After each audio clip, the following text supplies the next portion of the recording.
Okay, great. All right, thank you, everybody. I'm Cindy Terrell. I'm the Director of the Council on Aging. Thank you so much for coming. Thank you to the Health Department of both Northampton and Easthampton for helping us organize this, and our fire department. So Chief Norris is here, Health Department Director Allison Egan, and I'll let the Northampton nurses introduce themselves because I don't remember their last names. And then Cliffy is our Healthy Bones and Balance teacher and volunteer through RSVP of the Pioneer Valley. So the agenda for today is that we're going to hear a little bit from Cliffy about, well, really the full spectrum, touching on each part of what she teaches in Healthy Bones and Balance. It's not just for people with osteoporosis, it's about a whole life of living. Oh, do you want a chair? Thank you, Jackson. I'll pass this to you. Oh, so sorry. It's tight in this senior center. So it's about a whole lifetime of fall prevention, as a number of us have found out even before we get to be 55 and up. So Cliffy will talk to you about that. And then the nurses are going to talk to, Elliot's going to talk to you about the kind of medical aspects of fall prevention, which has to do with everything from medications to how you're generally living your life in a way that prevents falls, and other key tips about risk factors that we might not know about besides just not paying attention to where we're going. And then Chief Norris is going to speak from the EMT perspective about what happens when you fall, how to prevent falls around the home, and the community response, first responders. Then we're going to have questions and answers. So if you have a burning question, feel free to ask, but we'll save time at the end for questions and answers. And then at the very end, we've just brought in a few foods that are healthy bone oriented. So we'll do that at the end because many of you probably just had breakfast. So without further ado, I'll let Cliffy take it away. Thank you so much, Cliffy. You're welcome. So my name is, I'm not going to remember this, Glafira Enisian. She's my proper name. Gliffy is my nickname. I do volunteer here as a Healthy Bones and Balance instructor. I also train the trainers for Hampshire, Hamden, and Franklin County for this program. I've worked at the YMCA since like 1981. So this program, it's a free program started by the Mass Public Health Department based on research that was done at Tufts by Dr. Miriam Nelson, which showed that that you're never too old to strengthen your bones and to get your muscles stronger, to improve your balance. They found that older people who did these consistent exercises using weights and taught balance classes, and also they had proper nutrition, they were under guidance, that they were able to improve their bone density. But even more, I thought, impressive was that you had people who went from a wheelchair to a walker, or a walker to a cane. People who had been afraid to go out and about were not so afraid anymore. So part of our whole focus on fall prevention is to keep us part of the community, to keep us active. And so we have to know about our bones, all right? So we all know we have bones, all right? But the bones that we have now are not the bones that we've had throughout our life. Our bones are continually growing. It's a very complicated process, but to simplify it, you have different types of bone cells. You have osteoblasts, which build bones, and osteoclasts, which eat the bone. So there's a process of, when you're up until the time you're an adult, it's modeling. Your bones are just growing. They grow in length, they grow in density, they grow in strength. Once and depending how much calcium you've had in your life, by the time you're 30, you kind of banked your bones, but you can still improve your bones. So that's what we're going to talk about a little bit. So what are the main focuses on why bones weaken? All right, so I'm going to make this, there's 5 categories, and we're all going to kind of address parts of this. Dietary causes and nutrient inadequacies, lifestyle factors, medicines that cause osteoporosis, medical procedures that cause osteoporosis, and diseases that cause osteoporosis. The dietary causes and the nutrient inadequacies are low intake of, there's 20 key bone nutrients that we need to have. And in addition to that, if you have widespread nutrient deficiencies, if you just don't eat vegetables or fruits, you're going to find yourself deficient. Also, you need a certain amount of protein. Low antioxidant intake combined with high antioxidant need, right? And chronic low-grade metabolic acidosis from low mineral diet. So in other words, if you eat a very acidic diet, what happens with your bones is your bones are used to balance the minerals in your system, because your bones, calcium, there's also lots of other minerals. So if you don't have enough minerals, you're going to take it from your bones, and that's how your bones can become weaker. So if you have the adequate nutrition, they're not going to need to deplete it from your bones.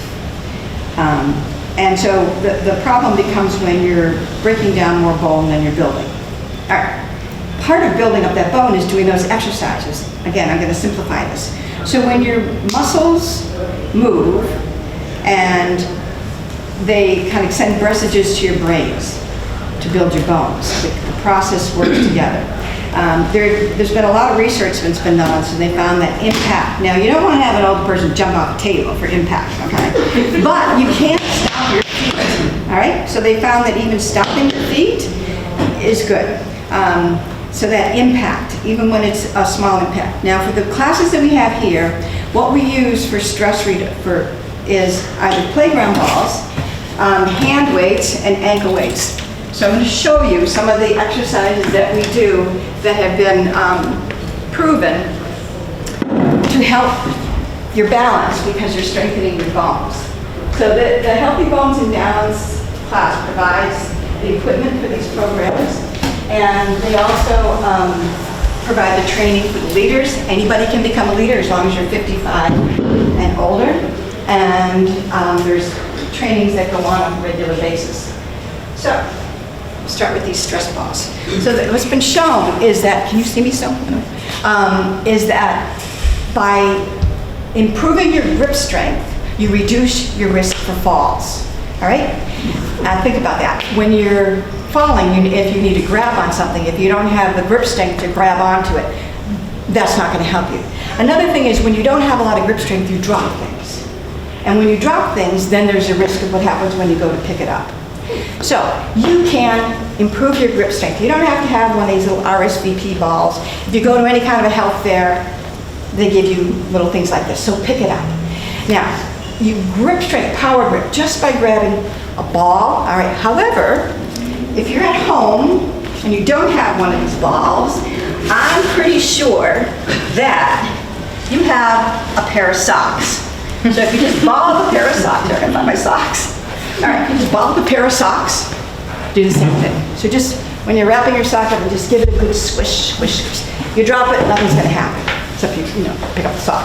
All right, so this is one way. So grip strength is another thing too, that when you go to a doctor's, you may notice that they shake your hand, because doctors know also too that grip strength matters. So that's one of the ways they can tell what your grip. So when you shake their hand, really shake their hand. All right, and then the other thing is balance, right? So let's talk about how you can improve your balance just doing things that you normally do. So you're at home. Now, what you hold on to for balance makes sense to hold on something sturdy. Your kitchen sink, however, as long as it's not a wall-hung sink. Because if it's a wall-hung sink, as we know from experience, you can pull that right off the wall. So as long as it's a regular sink, you can hold on to that. If it's a counter that's height that you don't have to bend down to reach, if it's a sturdy chair, more like a living room chair than a flop-sealed chair, that you don't have to bend down to reach the height, that's what you want to do. So, when you're standing, you can start by just shifting your weight. All right, you're going to shift your weight. What you want to see is what your range of balance is. How far can you move your body before you feel like you got to do something else? All right, so you want to be able to shift your weight from one foot to the other, and you also want to be able to shift your weight to your toes and your heels. And then find out how your balance is when you're walking. Doing a tandem walk, which is walking with one foot directly in front of the other foot, all right, is good practice. You can do it so that you've got something that you can hold on to along the way, all right? And then walking sideways, because our muscles in our legs tend to get weak. If you fall and you fall sideways and hit your hip, that can be catastrophic. So what you want to be able to do is catch yourself. So I just came from the Big E over the weekend. There's lots of crowds of people. You can move in with a mob, and all of a sudden, the person in front of you stops. All right. So sometimes when you're moving and all of a sudden you stop, that's when people fall. All right. So you've been walking along and all of a sudden you're bumping the side. If I don't have much balance, I could just crane over and lose my footing and fall. But if you practice, you've got that muscle memory, so that when you get, you step wide. All right. So you can use your muscles so you can break the fall, all right? And push from the back, same thing. So you find a way to do that. Now you can practice these things at home, again, holding on to something, all right? And then walking sideways. So with osteoporosis, you ought not bend and twist simultaneously. So during our day, we do lots of things without thinking about it. Think about making your bed, all right? So this is a way to prevent falls by not tripping. So instead of tucking over here, I'm bending and twisting, and tucking over here, and I'm bending and twisting. I tuck, I take a step, I tuck, I take a step. So walk sideways, all right? Walking at least once a day. You can do it in the grocery store when you're looking for vegetables or something, just walk sideways. Robin, yeah, why is it bad to bend and twist? Because of compression fractures. So with osteoporosis, you're at risk of fractures. Many fractures happen with a fall, of course, but sometimes compression fractures can happen just by bending down to pick up a box, all right? Because in your spine, actually, I have a diagram over here, you can see your spine. In your spine, all right, the vertebrae, what happens is they become wedge factors. So they crack and they kind of crumble, and each time it does it, you become more bent over, okay? So when you're at home and you're thinking about your posture, I do this because I have really bad osteoporosis. So you want to stand and think about your second toe is the middle sort of your foot. Your ankle bones should be pointing towards each other. Right? Your knees soft. A little bit of a pelvic tilt, but not a thrust. Okay.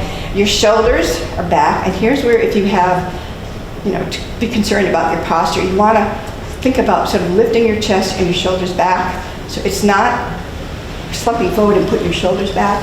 It's standing up. First, straight, contract your abdominal muscles, all right, and have that be your posture. You have to kind of remind yourself of that.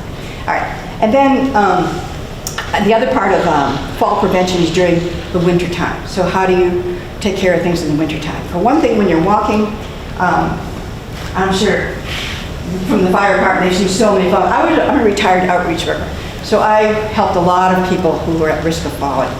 And one of the things, some of the ways people fall, we're going to go into. But if you take steps in the wintertime with more of a flat foot, all right? Because if you start with your heel, zoom, all right? If you want to start, and it's icy outside, also you're going to think about the footwear you're wearing. And you can get, I wear them, and they're, what do you call them? Rubbers that go on your shoes, that's kind of, no. Yeah, and they're really good protector. There's other kinds of shoes that have rubber soles too. So but when you're walking on bed, you're going to kind of bend your knees a little bit and kind of have a flatter, a little bit wider step. You don't care about what you look like, okay? You just don't want to fall. All right, but what you don't want to do is you don't want to aim with take a big step and let your heel go forward. All right, then I'm going to show you some of the basic exercises that we do. We also have a video that's on YouTube through the public access channel, where it shows all of the basic exercises from Healthy Bones and Balance. So here we go. Bicep curl. You start with your palms facing your thighs. It's a slow turn. This is to strengthen your wrist as well, since that's a common fracture. And then your hands back down. They're done slowly, so it would be up, and then you stop at the top. So you're not having momentum, let it down, and then down. Okay, so that's one of the basic exercises. A leg extension. All right, this is to get your legs stronger. Also, we want to have flexibility in your feet, and so we do a lot of feet exercises, and then like some exercises if you have a weak joint, we show modifications. This would be an exercise, a 90-degree angle, lifting your arm up to the side and back down for your shoulder. Modifications, we do it without the weights. We also have a lot of exercises that combine for like a brain exercise. This is an example of a warm-up, all right? And if you want to join me with this, it's fine. Okay, so it would be, you're going to reach up, reach to the front, reach to the front. All right, now with your feet, you have a little movement with your feet, all right? It's going to be toe touch, heel touch, heel touch. All right, so you could do that, which is part of it, but okay, so it would be toe touch, heel touch, heel touch. Toe, heel, heel. Now you can think of lots of combinations for motion, but that's it. We want to keep moving, all right? So when you're sitting at home, okay, how's another way that you can increase your strength? By getting up out of a chair. And this is one of the things that is sort of noticed if you're applying to be like an assisted living. Can you get up out of a chair? So it's okay to get up with some help. You can hold on to your legs, lift your tail, and kind of walk yourself up. All right? That's one way, or just stand up and get up. All right, so every time you get up, provided you're not like, we shouldn't be running to the phone anyways. Provided you're not in a hurry, sit back down and get up again. And just think of it, you'll have double the number of times you do that in a day, all right? Our core muscles, we want to keep those strong too. Sometimes, again, it's kind of infusing it into your day. If every time you hear or you say or you read the pronouns you or I, if just for that moment, you contract your abdominal muscles. Just tighten. By the end of the day, you'd have done it many times. You could have something similar for the pelvic floor, to tighten up your pelvic floor, all right? Because that's another cause of falling, is people rushing to the bathroom. Okay. I think my 20 minutes are almost up. All right. All right, now, I did have, because I know this is going to be a session where we're going to ask us anything. So I have like probably 10 times more than this stuff. Besides, the healthy bones and balance stuff super wise. So later on when you have questions and answers, I hope that we have the answers. So I have lots of information about nutrition and stuff. So later on, anybody that wants to pick through my book here, you're welcome to do it. I've got a lot of information here on those 19, 20 minerals and things that you need. So feel free to ask me. Now this is something that I'm sure you find all the time, all right? So I don't need to pretend this here, but okay? So there's two things when you fall down. When you fall down and you can get up, and when you fall down and you can't get up, all right? So if you fall down, I'm going to show the fall down and I do it. All right, so I have basket of laundry, and geez, I didn't notice if one of those dryer sheets was on the floor. All right, so I'm watching. Oh, down I go. All right, how am I going to get up now? Oh, first of all, I got to stop and think, okay, am I okay? What hurts? I'm going to kind of try and roll to my side. If I can roll to my side. All right, once I'm on my side, I'm going to look around and think, okay, where am I going to get up? All right, I got to find a place. So, oh, there's a chair over there. Okay, so I'm going to get myself roll over here, get on my side, get my hands down. All right, I got to get over to that chair. Okay, and then just on one knee, not both knees, but just on one knee. Then I'm going to kind of get the chair in front of me, hang on to it, put one foot down, try and get myself up, turn around. I made it. Okay. Now, what about when I can't get up? All right? I've fallen down. You're going to want to, same thing, find something to get you warm. All right? Find something to keep you warm, because if you can't move and you have to wait for help to get there, hopefully you've got a personal emergency response button. Though, talk about fall prevention. Once again, this is my retired outreach.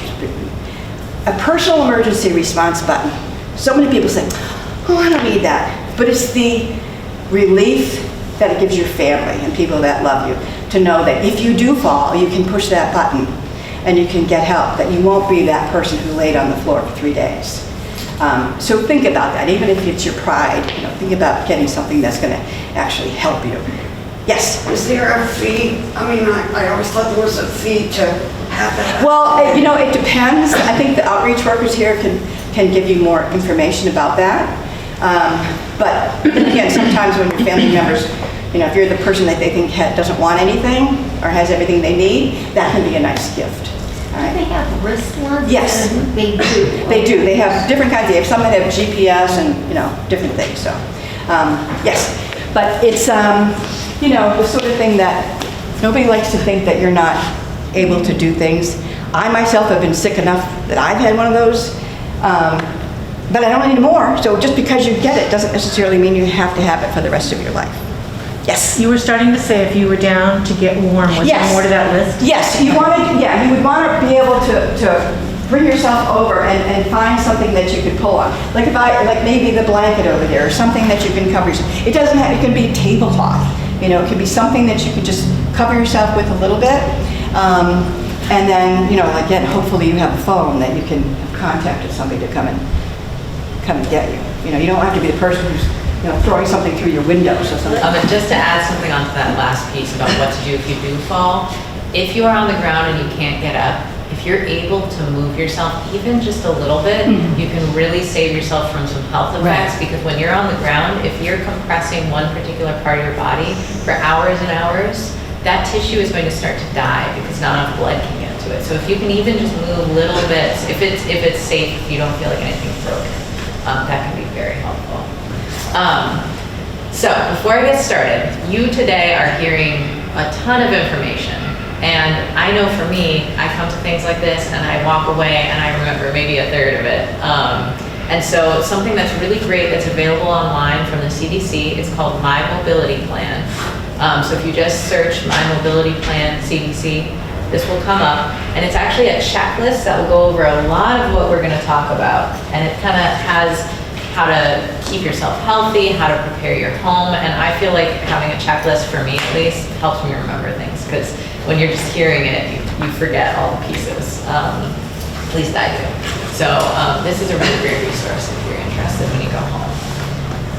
Now, falls, as you kind of touched on, they're not a normal part of aging. They are very preventable. So, if you're getting older, it's not inevitable that you're going to fall. There's really a lot you can do. There's certain conditions that make you a little bit more likely to fall. So the big one is lower body weakness. If you don't have that muscle mass, and as you talked about, the grip strength as well, if you don't have that muscle mass to move your body around effectively, of course you're going to be much more prone to falls. And vitamin D deficiency is also a common issue. Certain medications, certain medical conditions, vision problems are a huge one. If you can't see obstacles in your way, you're going to be much more likely to trip. And I'll talk a little bit about some specific things you can do around that. Foot pain or poor footwear, any kind of foot conditions, the faster you can get that taken care of, go to a podiatrist, that will really help you improve your risk for falls. And then home hazards. And I'm going to go over a list of those, but throw rugs, clutter, uneven steps, anything like that is going to really increase your risk for falls. And then there's certain things that you can't change that just age makes you more likely to fall. It isn't inevitable, but statistically, as you get older, you have more of these risk factors. And unfortunately, by gender, it does differ. So women are far more likely to fall than men. And they think that's because men tend to have more muscle mass. Hormonally, they have more muscle mass. They're more likely to have worked physical jobs that built that muscle mass. And when they exercise when they're young and as they get older, they're more likely to focus on that muscle mass rather than on like thinness, for example, which I think culturally, the way women exercise is a little different than the way men exercise. So that all contributes to women being more likely to fall.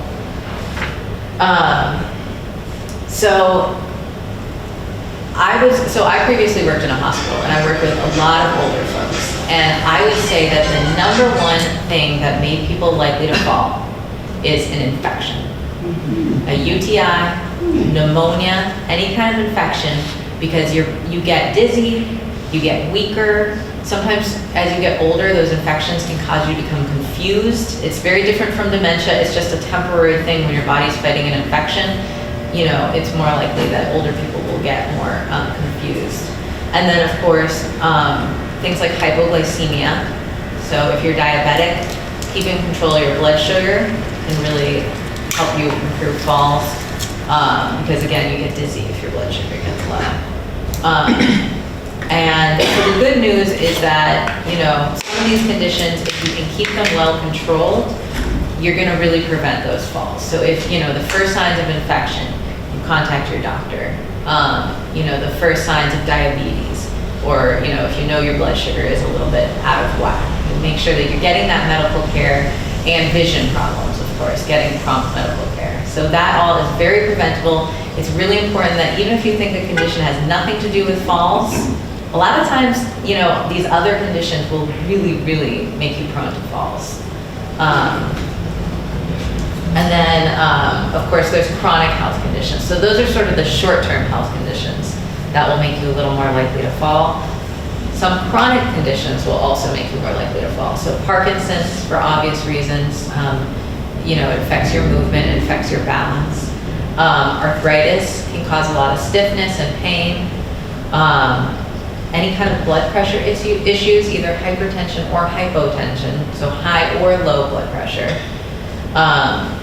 And then commonly among older people, especially if you're not drinking enough fluids, you can get something called orthostatic hypotension, or sometimes it's called postural hypotension, which is when you stand up suddenly. In a young person who's very healthy, what'll happen is your body will be like, oh wow, gravity is now affecting me differently. And it'll push your blood up from your legs as you stand and up into the rest of your body so that your brain is getting enough oxygen and you're not getting that dizziness. As you get older, those mechanisms just kind of get a little tired. They don't work quite as fast. And so a lot of older people, when they go to stand up, it takes their body a second to adjust. And so if you've ever had that feeling where you stand up and you immediately feel a little dizzy, that is really, really common. And you can improve that with hydration and with keeping up to date on your high blood pressure medications if maybe you need to go down a dose a little bit to improve that low blood pressure. And then of course, standing up, and then I always recommend people, even young people, because I get dizzy when I stand up sometimes. When you stand up, just wait a second, see how you feel, and then move on. Because that is really that first minute after you stand that is that danger period of your blood pressure dropping. And then of course, cardiac disorders improve your risk of falls. If you have an arrhythmia, you know, you might suddenly lose strength and fall. Yeah, any kind of heart diseases. So regular screenings, good treatment, again, can really help prevent falls. Even if it's something that's not related directly to falls, it can often have an effect. And then vision and hearing. So hearing, strangely enough, is also related to risk of falls. And they think that this is because if your hearing is starting to get worse, you're more likely to rush. You're more likely to think, oh my gosh, I missed the phone, it's been ringing for a while, I gotta rush over there. So any kind of vision screenings you can do, any kind of hearing screenings, those are gonna really help out. And that's also, all of these screenings are in this checklist that, you know, the screenings that relate to mobility and falls. So, you know, I know it's a lot to remember all these screenings, but seeing your doctor regularly and then checking out this checklist will help remind you. If you do have difficulty seeing at night, especially, which is super, super common as people get older, night lights are a great addition to your home. They plug right into that socket and they can make a difference between seeing something in your way and not seeing it at the nighttime. And bifocals, if you wear those, it's also important to take some extra care because that little section down at the bottom of your glasses can make it a little harder for you to see steps and things like that. So just making sure that you're looking underneath your bifocals when you're trying to focus on what you're walking to. And I find having one of these, all right, because your hands are free. So it's like a little headlight that you can put on. Now this one I like because it doesn't have the strap that goes over the top of your head. All right, but so you wear these little lights, all right? You can move it so you can move the light down to see where you're going. So if you go out a walk, or even you go up your attic, you're going something where you want your hands free, having one of these little headlights is a good safety. And a great thing that many of us carry in our pockets, our phones have flashlights. I would recommend that you set your flashlight up before you start moving so that you have at least one hand free, because it does take two hands to get that set up. But oftentimes when I'm moving around in the night, it's usually a pretty easy motion. You can look where it is in your phone and you just turn that light right on, and it can be helpful. That's great because you leave both your hands free. But even if you've got one hand free and one hand on your cell phone, it can be very useful for lighting. So the other thing that can cause falls is different medications that you're on. And obviously we're not saying if you're taking one of these medications to go and stop it. But it is a conversation you can have with your doctor. If you've been taking this for a long time, as you're getting older, it might be worth a conversation to say, hey, will this affect my risk for falls, and what can I do about it? And maybe your doctor can adjust your medications to be a little bit more friendly to reducing the risk of falls. So any kind of neurological or psychiatric medications do tend to increase the risk of falls. So antidepressants, Parkinson medications, any kind of sleep medication or sedative, those will increase your risk for falls. Often blood pressure medications and certain medications to help with urinary urgency or urinary frequency, those can also increase your risk for falls because they can cause this sort of dizziness effect. Diabetes medications can affect your risk for falls because if they drop your blood sugar too low, like we talked about, low blood sugar can make you dizzy, more likely to fall. And then a lot of over-the-counter medications that people don't think of. Most allergy meds like Benadryl or Dramamine for nausea, that kind of thing, they will increase your risk for falls. So especially if you're taking those around bedtime, when it's darker and you just have more risk factors in your home, just be aware, when you're moving around if you're taking one of these meds, and maybe consider asking your doctor if there's a different over-the-counter that might be a little better for you. And then of course, taking your medications properly. So if you need like a pill minder or something, if you overtake your meds or undertake your meds, that can also really affect whether you're gonna fall. So whatever you can do to keep your meds organized, even if you have to ask for help, that is really important. Shoes, yes, go ahead. I'm overwhelmed already. I know, it's a lot of And it information. seems like I've got a lot of these risk factors, and I'm a healthy 69-year-old, and it sounds like the odds are stacked against us, Yeah. So I'm doing it, I know there's a lot of overwhelming information. I'm doing this in kind of two parts. The first part is how do you reduce your risk of falling? And a lot of that is actually all this stuff, you can't really change it. But if you know that you have a lot of these risk factors, if you're hearing, oh, this is something they said is a risk factor, this is something they said is a risk factor. Programs like what Liffey runs, Liffey runs are really great for people who, even if you have a ton of risk factors, it's still not inevitable. The information that you have these risk factors tells you, I need to be working on this. I need to be actively trying not to fall, because if you're not actively working on it, then you do have a higher level of danger. So I think I give this information not to scare people, but to say, if you hear things that apply to you, take some proactive measures. And again, this is really great with checklists of proactive measures. And Lippy can also. I also add to what you're saying about shoes and stuff, and at nighttime, okay, lots of people have slippers that make you trip.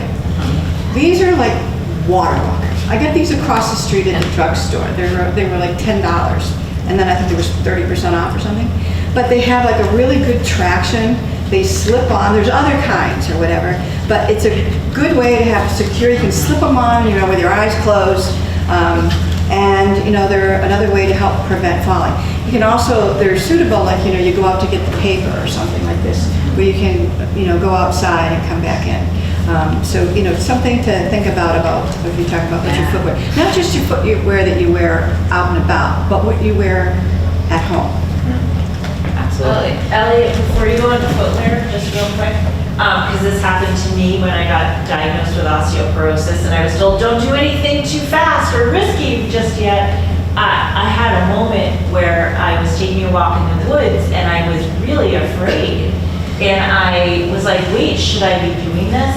And there's the grief of it, but then there's also, you almost scared yourself too much. And then I read that people's fall risk goes up when they try to prevent themselves from falling. Can you speak to that for a minute? Like, how should you manage your thinking?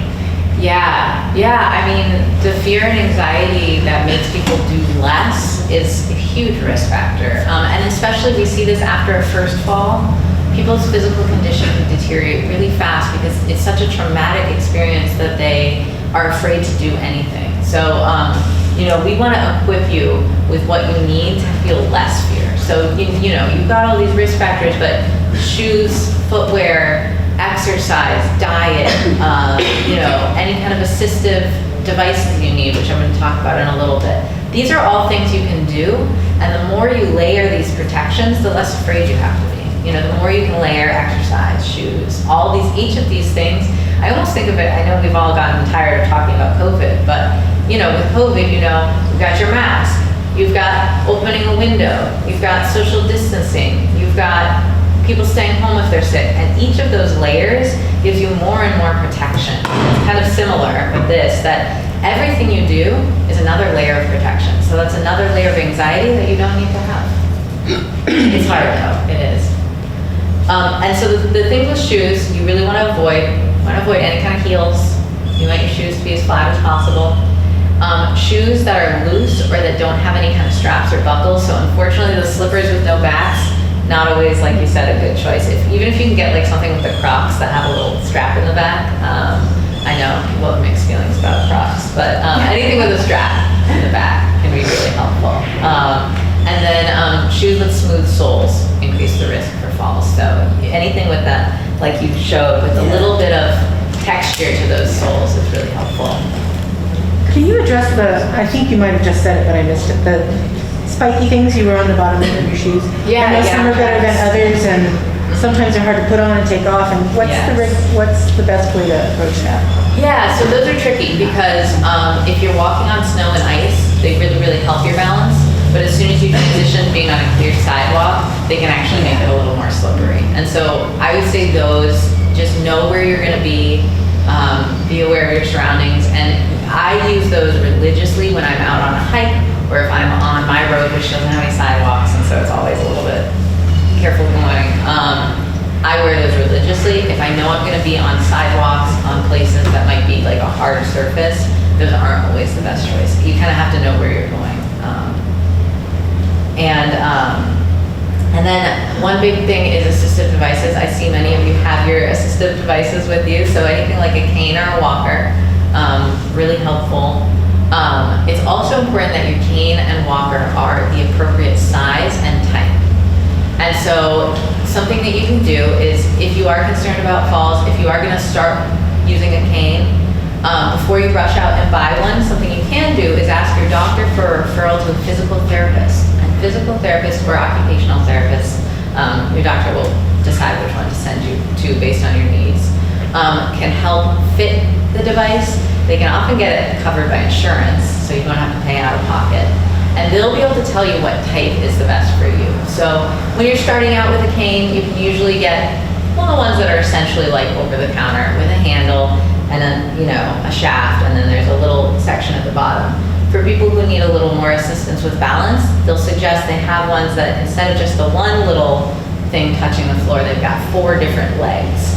Those are really great. And then from there you would transition to a walker for people who need a little more assistance than that. And so those physical and occupational therapists are such a good resource for getting the right, best fitting device for you. The services are covered by Medicare, so it's, take advantage of them if you can. And then assistive devices that people don't often think about are things like handrails in your house. So those are also considered assistive devices. Both sides of stairways, if you can put in a handrail. The one side is great, but if you can get the other, because if you're carrying things, depending on, I can't tell you how many people I've heard of falling while they were carrying their laundry downstairs. Because They had a handrail, but it was on the wrong side for where they were carrying their laundry. Can I say about that? Yeah. You know, there are those mesh laundry baskets that you can get, and the mesh laundry basket, I think sometimes can be safer. You know, some of them have handles that are too thin, so they kind of cut into your hand and you can't carry much of a load. But some of them aren't. They have like a good brush grain ribbon you can hold on to, because then you can go down the stairs. You can be, even if you just have, you know, one hand free, you can hold the railing, and you can almost let that drag behind you and come down the stairs alongside of you, rather than trying to hold a laundry basket that you can't see your feet. You want to be able to see your feet. And it's our instinct to grip tighter when we're falling, but obviously in the moment, you can't always control what you do. But I tell people, drop everything. Right. Doesn't matter if your laundry falls, it's better than you falling. So instead of going, oh my God, I'm falling, I gotta hold the laundry. If you can, remember, drop it. Doesn't matter. Laundry on the floor, it's fine. You on the floor, a little bit worse. And then raising toilet seats is a great thing. They have those thicker toilet seats that can help you with the getting up and down. Shower seats and handheld sprayers so that you can shower while seated if you need to. Those old tub showers, I have one in my house. I have like a house from the 60s. So getting in and out, even as a 30-year-old, I'm like, oh my gosh, I'm gonna fall. Especially when they're slippery. Those non-slip mats for inside. So there are a lot of things you can do around your house. Also, please, I know they're beautiful, get rid of your area rugs. Unless they're really, really, really good at the sides about not curling up and staying really close to the floor. Number one fall risk in a house are those hallway runners, those little area rugs. So if you can stand to, I know people hate to get rid of them, but if you can stand to, as many of those as you can remove, it's really gonna help you out. So that's all preventing falls, but there also, if you fall, there's a chance you may not get hurt if you can make sure your bones are strong, like Cliffy was talking about. And so, again, risk factors for osteoporosis, kind of similar to some of the risk factors for falls in general. Gender is a risk factor. When women go through menopause, that bone density for hormonal reasons tends to drop pretty quickly. Although it's very interesting because those first few years after menopause, that bone density goes down, but then it actually tends to stabilize, and that's a really good opportunity to really be working on your bone density.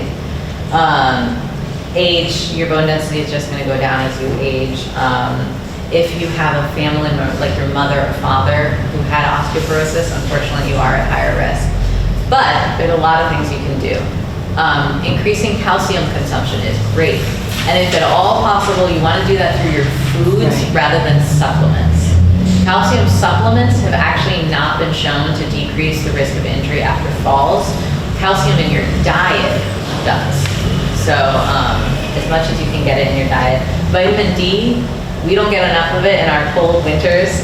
So, I tell everyone, if you live up here, you should just be taking vitamin D. It's what's recommended. And vitamin D helps your body to absorb calcium. So that's why vitamin D is so important. Smoking and alcohol have really bad effects on your bone density. So, if you can decrease consumption or quit smoking or whatever you are able to do, even little changes can make a big difference. Even if you can cut down from a pack a day to half a pack a day, it's going to help your bone density. Staying at a healthy weight, and actually in this case, you want to make sure you're not getting too thin. So if you are too thin, your bone density is going to compromise. Because the weight of your body basically isn't stressing your bones enough. So you want to stay within that normal to even, they are now finding that even if you're slightly into that overweight BMI range in an older adult, that can be a little bit protective. So maintaining your weight and physical activity is the number one thing you do. You want to stress those bones. You want to stress them not to the point of breaking, but just enough that they realize, oh my God, I got to build more bone because I'm getting stressed. So that exercise is really, really important. And with osteoporosis, there's primary osteoporosis and there's secondary osteoporosis. Primary osteoporosis is what we generally think of your bones getting you know, the long bones, there's a shell outside the bone, but that gets thinner. And inside, if you think of it like a sponge, it gets like more holes and more pores. And one of the things about osteoporosis, the future of osteoporosis is, you know, there's a lot of research being done now. The tests that we usually get our bone density, the DEXA test, there's something else that's coming. It's since the 90s they've been working on it. It's using ultrasounds, using sound waves. And the thing about that technology is it seems as if it's going to be able to not just show how dense your bones are, but it can also show how strong your bones are, and there's a difference. So, you know, the technology that's coming out seems to be, you know, positive in terms of what we'll be able to learn about our bones. And like the secondary too, people can get that from health conditions. That's what happened to me. I had surgery. It turned out that I had a blockage in my intestines, and where they had to put the ileostomy bag was at the very beginning of my small intestine because of where the blockage was. So for the whole time I had it, which was, I don't know, 8 or 9 months, I got no nutrition. I got no vitamin D because you process those things later on. So when I came out of that, I had severe osteoporosis. So it can be, you know, secondary as well. Number one, thank you for inviting me here. For those I have not had the opportunity to meet, my name is Chris Norris. Fire chief here in the city of Easthampton for going on 4 years now, and I've also been a paramedic for the last 25 years. Here at Easthampton Fire, we don't only provide fire suppression, we also provide the ambulance service as well. So some of you or some of your family members, loved ones, neighbors, we may have had interactions with our paramedics and EMTs as well. So when we looked at our numbers, our call volume across each year, what do we find? We go to about 4,000 calls a year. And out of those 4,000 calls, about 20% are from falls. So I'm not a mathematician, but around 800 calls, give or take a year, we're going to falls. And just as you heard here this morning, a lot of those falls are related to everything that they hit home on. It can be anything from they fell on a throw rug, the doorbell rang, and individuals got up quick to go answer the door, to answer the telephone. We recently did actually a video with another agency, and in that video we tried to promote a lot of the safety features that you heard here today, getting rid of those throw rugs, because we'll go to these falls across the community and people are slipping on these throw rugs in their homes. Grab rails, as you heard, grab rails in the bathtubs, in the bathrooms, places to sit in there. Those are huge components that if you don't have those, people are more prone to fall in those areas. And then the other one, I'll put my fire hat on for a minute here, is extension cords. We also have seen a lot of people now running extension cords in different areas of their homes. And again, as you're walking through your day-to-day travels, you go and trip over those cords, and that's another possibility that is causing these falls. So that's one that we're trying to promote out there as well. A program that the city has had now for the years I've been here is through the Senior Center and Triad, we do the senior buckets of sand. And it was touched upon here in the wintertime in particular, going outside, whether it's to get your mail or whatever it is going to your car. That's a great resource that the city provides. That's coordinated also through the Senior Center here as well. So I'd encourage all of you to consider that when it comes around that time of year, the senior buckets for sand. The other thing I'll offer up, and Cindy and I have talked about this through the fire department, we're continuing to build out our community paramedic program. And a lot of that, we're doing some more home visits as well. And we started off years ago just doing smoke detector and carbon monoxide detector installations and checking those. And I know the focus today is fall prevention, but even through Cindy and her staff here, if you want to have the fire department come by voluntarily, there's no cost, and do a home safety check. And we can go through there and identify maybe some areas that could be worked upon. Getting rid of some of those throw rugs, getting some of those extension cords, come up with different thoughts or ideas. We can easily do that, and while we're there, we can check your smoke alarms, we can check your carbon monoxide detectors. The house numbers is one that we're really trying to push out there as well. So if you do, unfortunately, have a fall, when you call 911, we can get there in a more timely fashion because you have the house numbers out there. So it really is a comprehensive program with all the information, the great information you heard here today, along with the response. But surely the 20% is a continual trend out there for our fall, the falls we're seeing in Easthampton. 20% of our call volume is fall related. So if you'd like us to come by and work with you voluntarily to identify some hazards in your home, be happy to do that. So, and I'll pause right there.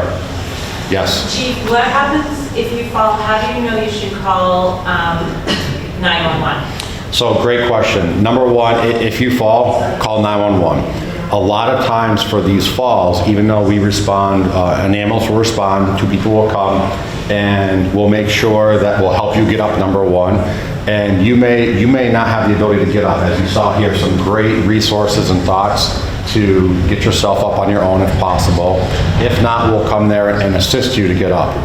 If you are feeling okay, and as long as you're competent, you're alert, you're orientated, and you can make informed decisions, you don't have to go to the hospital. You can tell the ambulance crew, listen, I'm really okay, I don't want to go to the hospital, I'm going to stay here. They'll have to have you sign a document saying that you don't want to go, and that's fine. And there's no cost to that. There's no cost to them coming there, helping you get up, get you situated, make sure you're safe, and then we'll have you sign that document and we'll go about our way. They'll do an assessment. So if you did fall and you fell on a hard surface, we're certainly going to make sure maybe if you have osteoporosis or maybe some recent neck or back surgeries, we may do an assessment to make sure you don't have any further potential injuries in your neck, your back. Make sure you didn't sprain your wrist or have any breaks or anything like that. So we'll ask you some questions in the assessment, but you're not required to go to the hospital. But certainly call 911 and we can come out there at any point, never a problem at all. So. Chief, do you find that one of the other ways people fall is they move furniture? Yes. They forget you moved it? Yeah, we all have our routines. We all have routines, and part of our routine is our normal paths of travel. So if you go and change that normal path of travel and you get up in the middle of the night and you don't have a night light, you don't have a headlight, whatever it is that can assist you, certainly that's another course that we see out there. But I can certainly share that the throw rugs, the area rugs, and in the bathrooms are probably the highest areas that we see for people falling. And then the other one I think is when people go to either get in an overstuffed chair or a bed, they sometimes don't sit back far enough. So they go to sit down in their bed and they sit on the very edge of that mattress and it wasn't firm enough, so they go and sit and they slide right down to the floor itself. So whether it's an overstuffed chair or a mattress, make sure that you're back far enough so when you sit down, your weight is captured by that full chair or mattress. So those were a couple things I can share with you of what we've experienced. Yes. How often do people fall because that kitty gets under them? The cat? Yeah. We've seen that a few times. So yeah, with your animals, whether it's a cat or anything else, certainly be careful with that. I know my cat at my house will do just that and fall, particularly in the morning when I get up and the cat wants to be fed. They will literally walk in front of me as I'm trying to make my way to the kitchen. But nonetheless, certainly be careful with your animals and things like that also. And remember, reaching things. Oh, that's great. Yeah, people reaching things, okay? One of these little gizmos works really well. There's all kinds of Yes. different designs. But you can really reach something of pretty good size and bring it to you instead of trying to, climb on a ladder. Yeah, don't be getting up on chairs or trying to get on stools or chairs. Those work great. And I'll share with you a couple of my experience as well. Is the common one I'm thinking of right now is sidewalks. A lot of sidewalks, public or private, they may have cracks in the concrete, cement, the pavement, whatever it is. So you certainly have to be careful traversing those areas as well, to your point.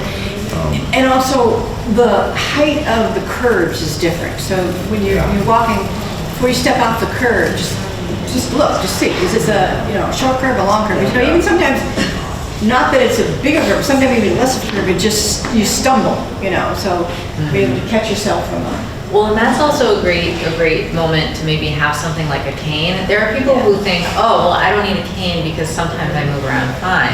You can get a cane and only use it in an unfamiliar place. You know, you can get a cane and only use it when you know you're walking down that one sidewalk. Some people think that it's all or nothing, but you know, these things are there to help you, and if you don't need it, don't use it, but you can have one for the moments when you do need it. Yeah, if you think of it as a tool, I mean, you know, that's true whether it's a walker or a cane, whatever. I mean, it's a tool that's going to help you with your independence. So yeah, I'll leave you with, if anyone wants a home visit, by all means, you can reach out to Cindy. They can start a list together, and she can email that to me. We can coordinate a date and time. Happy to come by and make some suggestions, and hopefully help you keep a little bit safer in your home, so.